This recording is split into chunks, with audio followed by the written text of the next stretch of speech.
magnificent manor house. This is a staggering room. He's got his work cut out, and there's no time for sitting around. Crazy. You've got more chairs than me. On a trip to a salvage yard in Epsom in Surrey, it's a game of high stakes. What do you want, $250 for it? Judgment call. And in Liverpool, Drew receives a lesson in religious studies. What's the girl there? Maria Garatti. Never heard of it. No. But will he be blessed with some good deals? 200 quid. Drew Pritchard is one of Britain's leading decorative salvage dealers. Oh, wow. He's for weird and wonderful objects. That's fabulous. There's only one in the world. How do you value that? In his hunt for treasure, What do you want for it? 12? he bargains hard. 8.5? And there's nothing he won't buy. Look at his little chaps. Look. With help from his wife Rebecca Lovely. Okay, so that's a sale. and a team of renovators, he transforms thousands of items from junk to gems.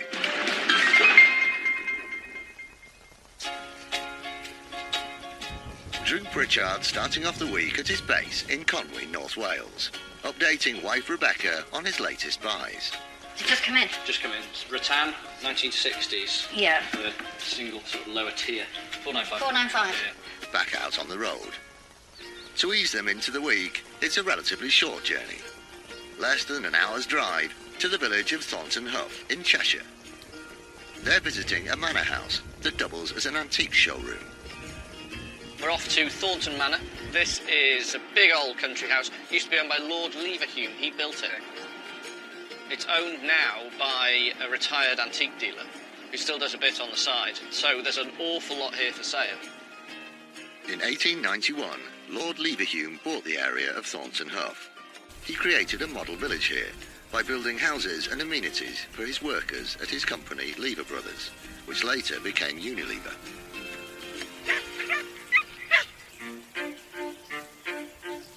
Thornton Manor was originally future generations of his family. Miles Fernie Hough oversees the running of the house, wedding and antiques business on behalf of the current owner. The house was first built in about 1895 by the first Lord Leverhulme, and he was a very frustrated architect, so he kept making the house larger and larger to fit his ever-expanding requirements as he got more important. Current owners bought the house in 2004 after the last Lord Leverhulme died in 2000, and their aim is to purely preserve the house and to keep it maintained. And I'm not quite sure what Drew is going to be interested in. I know he's got a highly eclectic taste and there's all sorts of things that he does like. There you go. That's the place. Thornton Manor. Very nice.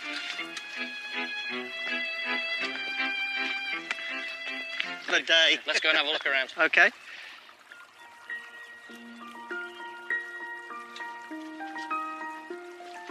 Oh, lovely. Wow. Yeah. God. So this is the entrance hall. It wasn't originally built as an entrance hall. The entrance hall was round the corner, because you might notice it's unusual not having a staircase in here. Well, Lord Leverhulme, when he was building the house, kept moving rooms round. And at one time, this was a billiard room, so they've done all sorts of things in here. Arriving at the manor, it clearly is quite a statement. It was designed to say, look at me. It's a wonderful building in a beautiful setting. And this is the music room, which is pretty wow. This is where we do wedding breakfasts. Here. It's amazing to think that this was a private house. Well, when Lord Leverhulme lived here, he used to have a party roughly every week in here, because he was a great lover of dance. Yeah. And even after he went deaf, apparently, in his early 70s, he could still feel the music through his feet. And so he used to still dance. Wonderful. Look at that sort of barrelled ceiling. This is a staggering room. Can we see some more? I believe you've got a fair whack of furniture for us to have a look at. We've got quite a lot for you to have a look at. With the tour over, they head to the outbuildings. Okay, a bit more for you, Drew. Oh, yeah. I believe the owner used to be in the antiques trade, or still is, by the looks of it. Yeah, and this is sort of remnants of his old stock. We're now in the stable block, which is pretty grand in itself, rammed full. Hunt around a bit. Yeah. There's a lot of stuff in here, but it's very large sort of wardrobes, sideboards and serving tables, and not something at the moment that I can sell. Well, a little bit more for you to look at. Crazy. Okay, so what else have we got through here? More chairs. There's nowhere to sit in Liverpool. You've got all the chairs. You've got more chairs than me. No, I think they're all a bit too nailed for me, this lot. A bit too brown. Undeterred, Miles takes Drew to another large storage area. Oh, blimey, what was this room then? This was the supper room, and it's just a redundant room now. We just use it for storage. We're now in another huge room on the estate, and it is once again rammed full of furniture. And I just catch sight of a fantastic leg on a desk, and it's why I'm in the job. This French writing desk, once restored, could see a value of around £2,000. Where do you want to be with it then? I do like it a lot. Yeah, well, 1,500. I wanted to pay £1,000 for it because it's got a fair few little bits that need doing. We do $1,250. Go on then, 1,250. Yeah, thank you. Once 1,500, we end up at $1,250 for such a smart and sexy piece of furniture. I'm happy to pay it. Should we get it down? I've bought a piece of furniture that I've never seen the right way up. Yeah, it's very smart. One item down, and Drew's already spotted something else. That's a super little chair there. There's a very, very good quality mahogany desk chair, Elbel. That is so comfortable. Yeah, those wooden seated chairs. They knew how to make chairs then. They did. Somebody has gone over it with about 2 gallons of French polish. It's that thick in it. She needs knocking back, doesn't it? A bit of wire wool. Yeah. This English mahogany desk chair dates from the late 19th century. It could be worth around £400. What sort of money's that, Miles? I think sort of 300-ish. I'm a buyer at 2, but that would be me done.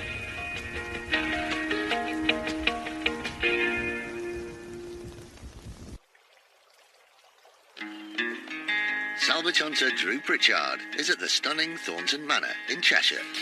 Oh, lovely. He's found an elegant desk chair, but will manager Miles accept his offer? What sort of money's that, Miles? I think so. Go on then. Sure? Yeah. Thank you very much. No, that's great. On the money at £200.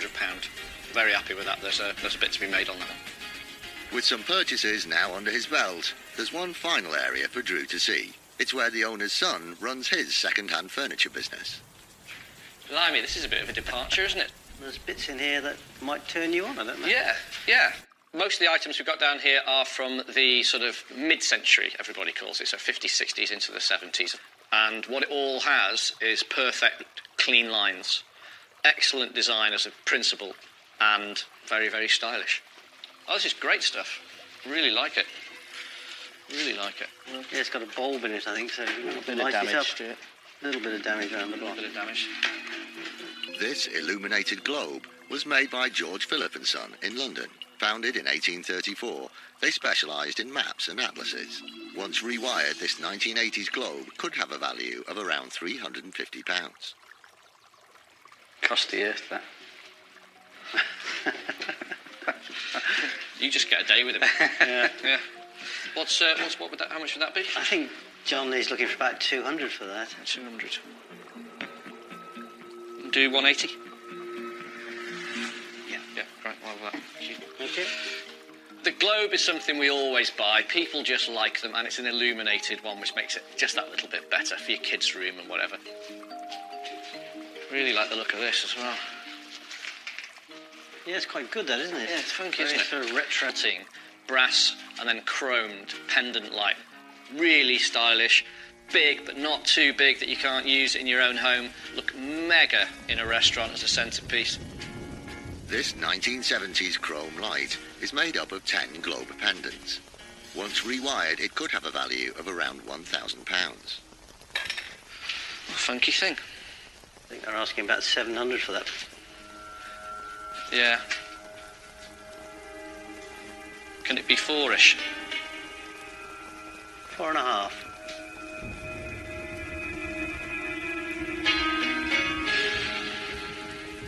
Sold. Okay. Take that. Thank you. Got it for $4.50. Absolutely made up with that. That is a great price for us to do. Who knows? It could double its money, maybe. Sticky bar stools. So they're really odd looking. I almost thought they were side tables when I first saw them. They're nearly me, but they're not quite. Tell you what, I really do like the look of that black table. Tell us a bit about that one. Well, it's got white chairs that go with it. Does it pull out? It's got 2 extra leaves in the centre of it. Can we take this off? Yeah, let's take it off and have a look. What I like about it is it's just stylish and it's extremely cool. Just very stiff. A good piece of design, a good piece of furniture should stand well or sit well in any position. All in a 360, over the top of it, there shouldn't be a line out of place. And that one, there was nothing popped out at me at all. Everything, every line was perfect.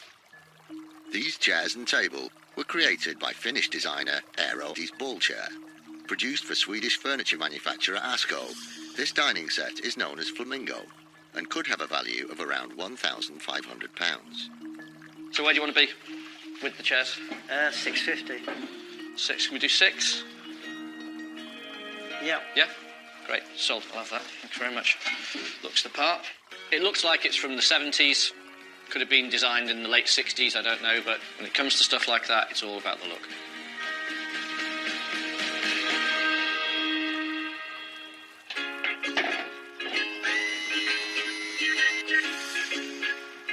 Today was great. Bought some really good stock in beautiful surroundings and only 40 minutes from the house. Perfect. I thoroughly enjoyed it. And hopefully we shall see Styles that will sort of tick all the boxes in most of my sort of top-end client list. This is what they're after. This is the one they want me to do. Go and find stylish things for them. And today, we've done it.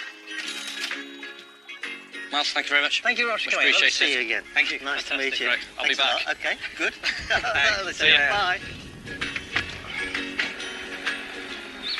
I could see the black table, Yeah. but the white chairs I was kind of a little bit on. They were, you know, cracking money anyway. If I can't make a profit out of them, I'll pack it in. I'll go and get a job. No, never. Not on I am my, actually unemployable. not on my watch.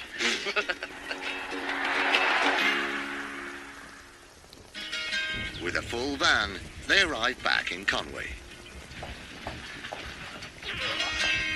Manor. My stomping ground. That's it.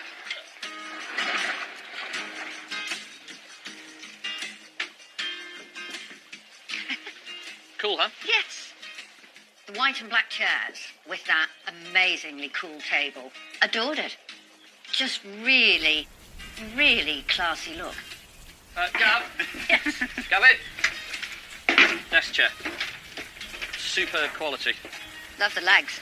It's caked in polish. Look at it. It's I know, literally it's overdone. isn't it? dripping off the back of it. Gavin, Where's Gav? can you knock this back? Yeah, all the way back. £200 and Gavin's time. There's still, still good profit there. Yeah, moved the earth this week. Moved the earth. We've got one at home. And when you go past it, you always go like that. Cool. It's amazing. It's just so different. Little single-person writing desk. Isn't that lovely? Look at the leg. Yeah. Really, really. If, which is very unlikely, if Drew said, yes, it can come home, that's where I'd like it to be. It's perfect. But I love this. Isn't that beautiful? Yes, very. But it needs to be mint. Yeah. Off she goes. Drew's buying more and more mid-20th century furniture now. It's not detracting from all the country house. That's still really important. And he's not going away from the industrial lighting. That's still important. But so is this era. It's coming into its own now, and it's another type of buyer that Drew's aiming for. Carl gets to work rewiring the globe light from the desk chair. And Alex is tasked with repairing the writing desk. It's in very good condition. We've just got one patch of in here, which is a bit of an issue. He removes the damaged section. With these lacquered finishes, they're very brittle. You need a very sharp knife to cut through them, otherwise you'll fracture the varnish, and that'll be very hard to hide. He then cuts a replacement piece of teak veneer. So we've got a nice tight fit with that. He glues the section into place. And once dry, he files the edges level and sands the top. Now we've got that sanded flush and smooth, we'll start applying some French polish to build up the richness of the colour. The repaired area is then left to dry. So our patch has dried pretty well, actually. I mean, it looks great, bled. So that's polished up really well, and it's ready for sale.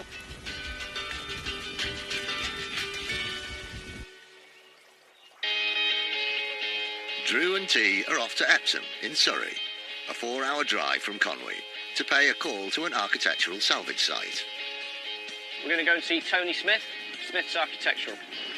Been around a long while, 20-odd years. I've never met him, heard good things about him, and see what he's got. Epsom is famous for being the location of the Epsom Downs racecourse. Horse racing has been held there since the 1640s, and was where the classic races, the Derby and the Oaks, first ran in the late 1700s. But Drew's not here to gamble on the horses. He's putting money on finding some salvage for nearly 20 years. Keep a large stock of front doors and interior doors. Always got reclaimed flooring and reclaimed timber, and any decorative items we can come across, really. Could be a little hidden gem. You never know. That is the business. You never know. And there's no other business like this. It's so odd. Hi. Hello. I'm T. Hi. All right. I'm Tony. Pleased Hi. to meet you. Hello, Drew. Drew. Tony. Pleased How are to you? meet you. Thanks for having us. That's all right. Keen to get in and have a look around. Yeah, you're more than welcome. What have you got for us today? Okay, cool. Well, I've never been here before. No. I've seen you on, on some of the sort of Salvage Hub websites. Yeah. I've seen you on there. So is that where you do most of your business? Reclaimed board's good. Reclaimed board, if you can Yeah. get it. It's getting harder to It get, is. isn't it? Yeah, it's Really difficult, good. yeah. See, I like all the door furniture and everything. You've got some brilliant cut stars. He's got a lot of shop fittings, and he's got a couple of really good ones. Tell you what I do like. Yeah. Cabinet. Do you? It's very nice. Do you? Yeah. In fact, he's got a fantastic countertop, bow-fronted, ebonised, mirror back, oak parquetry base, 19th century shop display cabinet, if you want the full spiel. You've had this for ages, have you? Yeah, quite a while, yeah. This shop cabinet was made by Charles Spreckley & Co. in London at the end of the 19th century. It could be worth around £400. Is this something you'd sell or not? Is it too good for display or? I would sell it, yeah. Yeah, I would sell it. It would have to be £250, that sort of price. All right, okay. It's got the fix. I know I'm ruining your display as well. Took me ages to do that. Problem you've got, so there's a bead here. If you crack that, this is worth about 4p. Judgment call.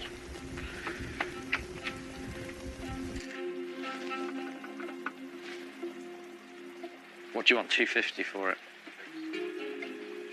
Too much of a chance in it. I don't want to lose 250 quid because we just lose it in a second. Life's a gamble. No, we'll leave it. We'll leave it. All right, be honest, I'm not sorry. So. You're not sorry? No. Yeah. That's unusual as well.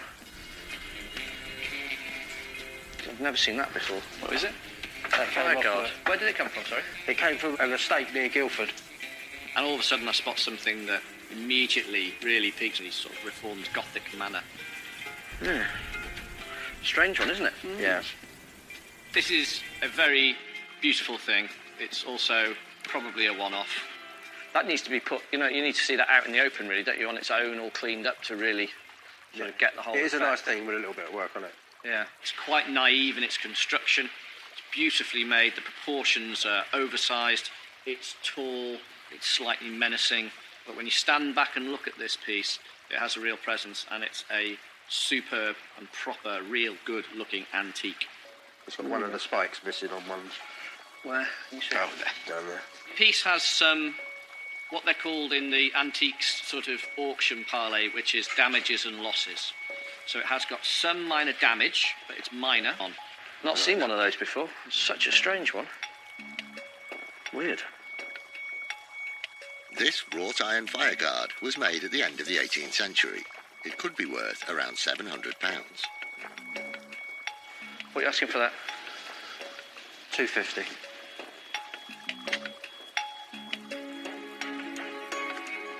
£200 by it?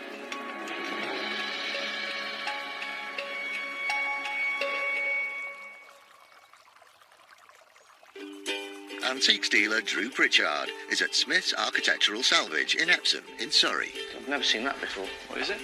He's found a unique 18th century fireguard, which he's got a burning desire to buy. But will he agree on a price? What are you asking for that? 200 quid by it? 220, but... Good match. Marvellous. Thank you very much. Now, knocked him down a little bit of money, which, to be perfectly honest, I actually couldn't help myself because it's trade to trade. And, you know, as a dealer, that's it. You're always going to knock a bit off if you can. Where did this big thing here come from? Haberdashers? That came from in Portsmouth. I'm not sure exactly where in the town. Having a pretty good day here, we've now found you can't miss it, a enormous open rack, bank of shelves, whatever you want to call it. So it's quite nice with a little bit of detail Yeah, on it. that's sort of... I don't think I'd look at it if it didn't have that on. That's just so... No. Sort of funky, isn't it, that? Somebody really naively has written on it. The owner, hasn't it? It's just really basic. I quite like that, though. These large Georgian pine shelves measure 2 metres high by nearly 4.5 metres wide. Once refurbished, they could be worth around £1,300. There's one problem, and it's obvious. It's massive. What do you think, T? Will that fit in the van? No. No? 3.5 metres. Oh, God. Really? 3. You get to there. Oh, really? Yeah. So that gives me 2 problems, in fact. One, it won't fit in the van. And number 2, I've got to find somebody with a shop big enough to take it. So that's why, price-wise, I have to be careful. What are you asking for that, then, Tony? £550.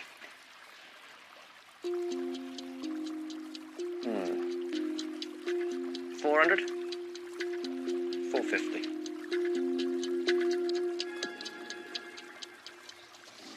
Sold. You've got to get it on the van. That won't go on the van. Brilliant. So I've bought something I can't move.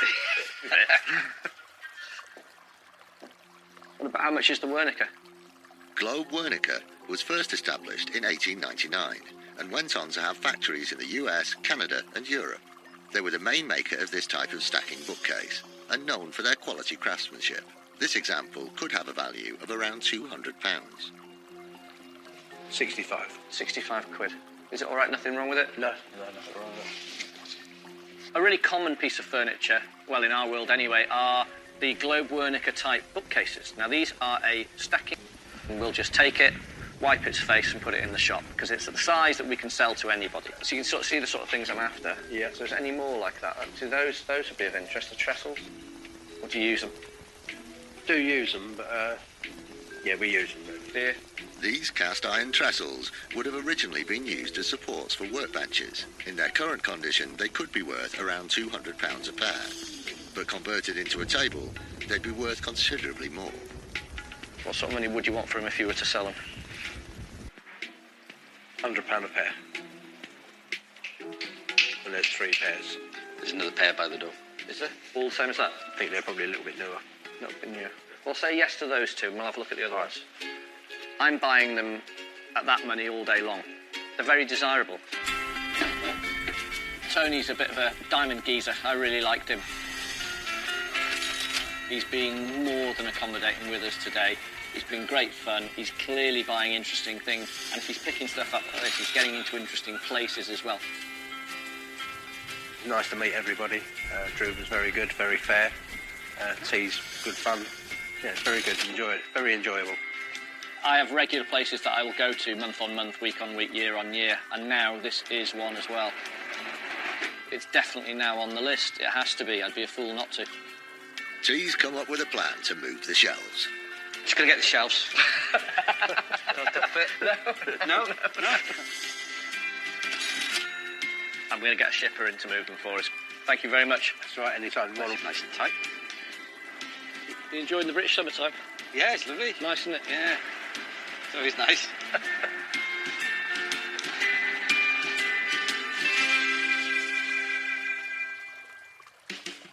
Back in Conwy, Gavin gives the fireguard a quick clean. Then French polishes the bookcase. And a few days later, the shelves arrive from Epsom, and Alex gets to work restoring them. I'm going to secure this section up. I'm going to put a new thicker piece of timber across the bottom, something to hold the whole thing together. So it's nice and simple, really. It's just big and awkward. He measures a pine plank to length and attaches it to the base. Finally, he trims the bottom so it's level with the floor. The next stage is to just rough up all this new timber, make sure we've got nice rounded worn edges. And it's ready to be stained. So to do that, we're going to use traditional French polish, and we're going to mix a powder paint in it, a sienna colour it's called. And once this is dried, we can put a nice wax over it and it'll be perfect. So all we need to do now is get it in the photograph room and let Larry work her magic.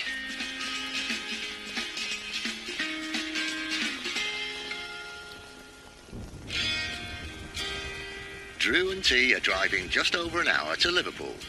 They've been invited to an unusual location that Drew's hoping could prove to be antique heaven. We're off to E. Carrara & Sons, and they are You like them? You got loads of them in your I know, house. I've got loads of that stuff in my house, I know. I do like it. Liverpool sits on the River Mersey and prospered as a port at the beginning of the 19th century. The city is well known for its history and music and has the largest collection of museums and galleries outside of London, most of which are located in the Albert Dock area. E. Carrara & Sons is based on the outskirts of the city. They make high-quality, hand-painted religious statues for churches throughout the UK and Europe. Dorothy Carrara started working in the family business in the 1960s. My grandfather came over from Italy and he started the business. He used to work in the cellars here, making who does the solid colours. And then it comes back to me to shade in the folds and lacquer the statues. Is anything we buy today going in the shop, or is it just going straight in your house? Oh, no. My house is full. I haven't got room for anything else.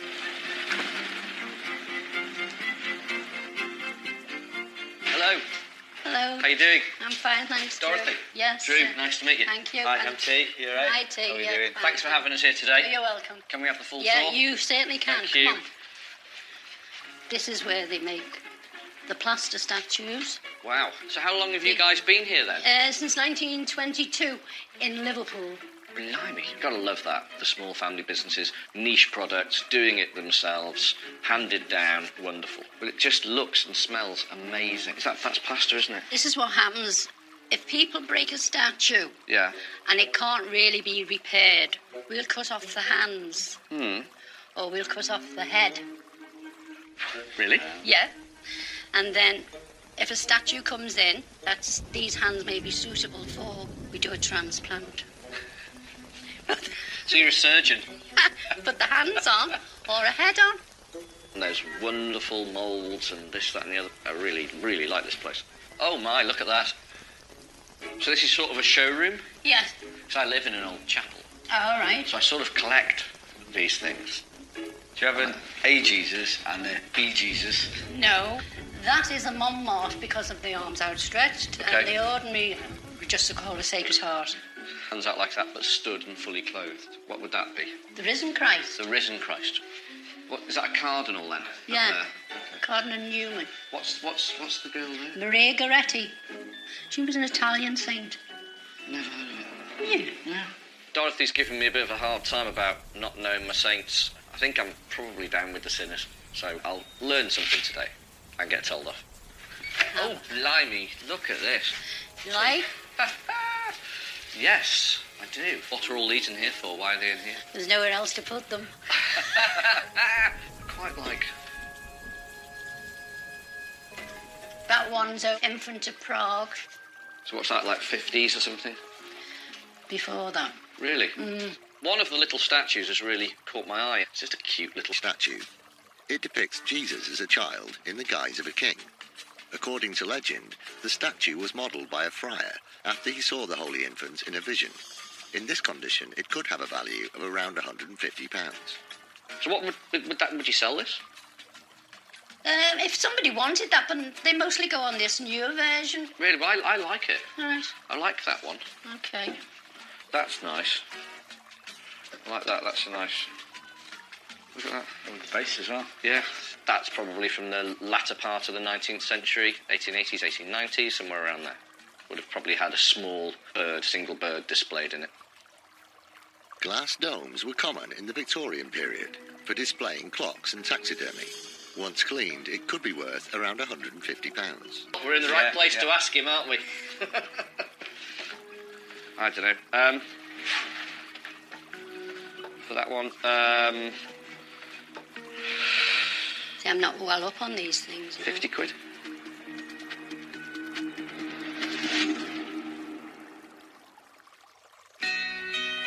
Architectural antiques expert Drew Pritchard is in Liverpool, visiting religious statue manufacturers E. Carrara and Sons, where owner Dorothy is giving Drew a bit of religious education.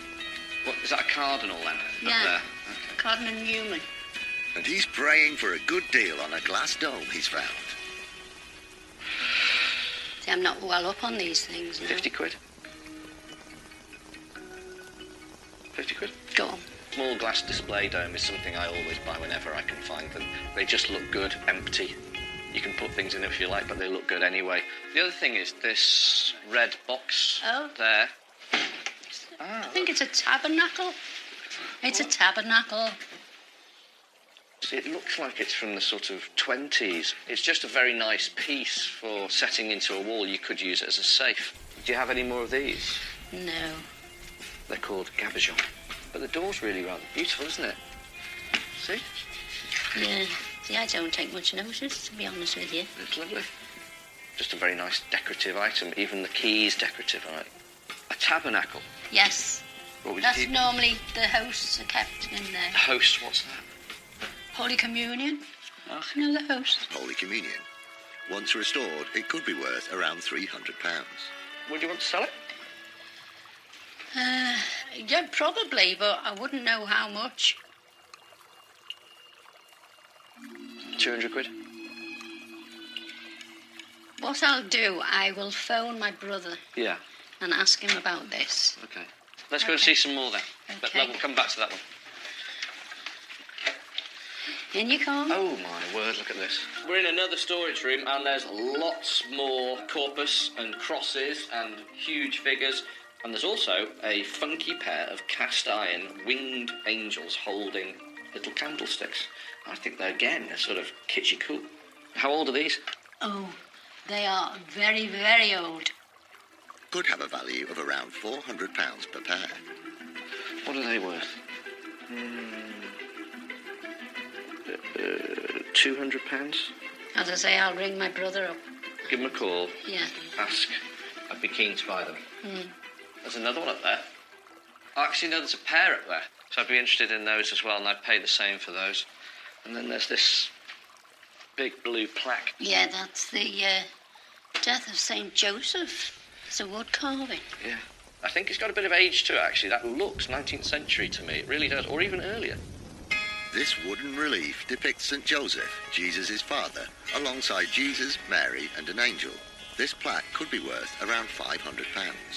And that as well. Let's put that on the list as well. Okay. That's got a look about it, hasn't it? Okay, thank you. What did he say? Are they for sale? Yes, Right. 250 a pair. Is that for both pairs? No. No. No. 250 per pair. Yes. And he'll sell both pairs. Yes. The candlesticks have come in a bit steep, £250 a pair. It narrows the profit margin on them, but I think there's still a profit to be made. What about what was that box that you called it? What was the Tabernacle. Yes. For sale. Yes? Yes. £200? Yes. Deal? Correct. Thank See? you. Very good. We should see a decent profit on that, and it will sell quickly as well because it's not big. The little fella? Yes. A 16-inch infant of Prague. For sale. Yes. Which is how much? Which is really cheap. Just a kitsch piece for somebody's mantelpiece. There's this thing down here. Yeah. Come on. I want something decent. Beautiful, isn't it? Just you in hard sell mode Of now. course. 250. Deal. Thank you. I've been very good on my prices today with you. Have you? Yes. No wonder. I feel like I have to. I get struck down if I don't. It's a really good piece of wall art. You've got to find the right person to appreciate it, but what really makes it is the winged angel above.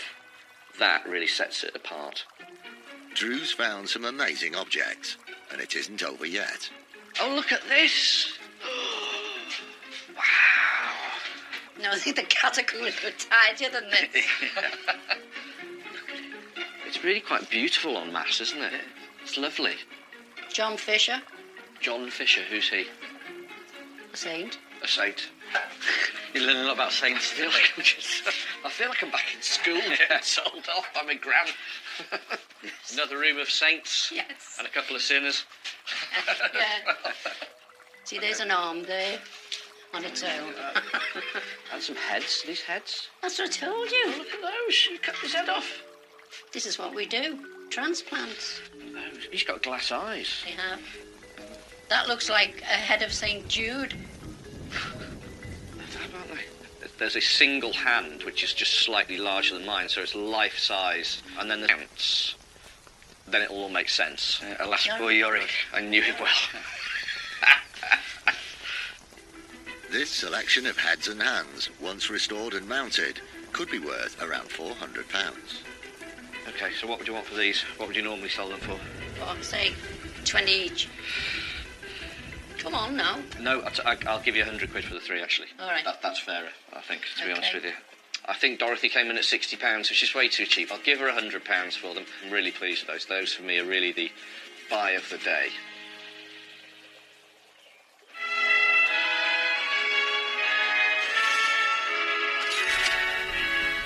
Today, wonderful. Bought some great stuff. And we met Dorothy, who's an absolute delight. And tea. Honestly, the pair of them are brilliant. I've never laughed so much in all my life. Meeting Dorothy, it was like my nin, who I was brought up with. She used to sort of boss me around like that when I was being daft as well. I feel like I've been told off by my gran. Dorothy, what a pleasure. Really Lovely has been to see you. fantastic to I meet know, you. it's been great. It's been great. See you, Great. tea. And thank you so much for all the body parts and statues. All right, and your cup of tea. And my cup of tea. Thank you. See you later. Bye-bye. Bye now. My favourite part of the day. What's that? Dorothy keeping you in line. The best thing about E. Carrara and Sons is Dorothy. A short drive later, they're back in Conway. Hello, hello, hello, hello, hello, hello. Hello. So, He's coming to look. what's in this one? Ah, look at these. Jesus. Isn't that good? The chap with the glass eyes, and he looks at you when you move his head, and he follows you around, but beautifully done. Angels, candlesticks. I paid too much. How much is too much? £250 a pair. No, you haven't. When T unwrapped the first angel, and Drew said, I've paid $250 for 2 pairs, I thought, well, that's fine, because this is beautiful. But then I saw the rest of them, and they don't really live up to $250. But even Drew realised that. The items from E. Carrara need little restoration beyond a clean. Gavin washes the... It goes dull after using meths on paint, but you just go over it with a wax that gives it a shine again. Hilary then photographs them, as well as the Infant of Prague statue. She then uploads the pictures onto the website, but there's one item she can't bear to part with. It was only when I was really photographing that I started to appreciate how beautiful it was, really. I asked if I could buy it, and he's coming home with me, so I'm very pleased with that. And it's not long before the glass dome and the angel candlesticks also sell to private collectors. From Thornton Manor, the globe, chrome light and desk chair have also all sold, along with the glass-fronted bookcase from Smith's Architectural Salvage.